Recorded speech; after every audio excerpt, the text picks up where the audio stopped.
Hello বন্ধুরা, আমি তোমাদেরকে ভালো একটা মন্দির দেখাবো, যেটা অনেক পুরনো মন্দির। পুরনো বলতে রাজাদের আমলের মন্দির বটে। এই মন্দির দিকে যাচ্ছি। এই মন্দিরটা দেখো, এই মন্দিরের গেট। এটা রাজাদের আমলের মন্দির, মানে ব্রিটিশের আগে যে রাজা থাকতো, রাজাদের আমলের মন্দির। এটা হলো মন্দিরের ফ্রন্ট পেন, সামনেটা এটা। এই মন্দিরে এটা গেট, এটা মন্দিরের গেট।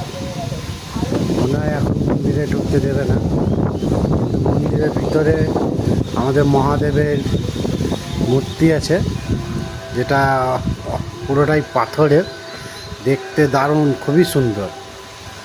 মন্দিরের ভিতরে আরও সব মূর্তি আছে, সেগুলো সবই ছোট ছোট পাথরের কেটে কেটে বানানো হয়েছে। এটা এখন মনে হয় ভেতরে যাওয়া যাবে না। আর ওর থেকে বড় মন্দির, ছোট ছোট মন্দির আছে, ওই দেখো দূরে দূরে।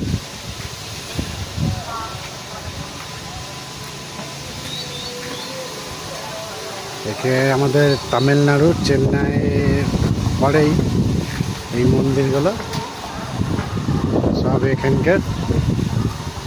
মন্দিরের কমিটি থেকে একটা জলের ট্যাঙ্ক করা হয়েছে।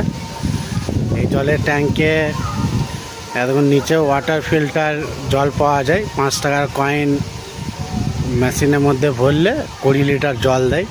আর দেখুন এই দিদিভাইটা নিচ্ছে, 5 টাকা ভরে 20 টাকায় জল নিচ্ছে দিদিভাইটা। আর দেখুন এটা মন্দিরে। আপনার খুবই দুঃখিত যে মন্দিরের ভিতরে আমি দেখাতে পারলাম না। যদি নেক্সট দিন যদি আসি, মন্দির খোলা থাকে, তাহলে ভেতরটা দেখাবো।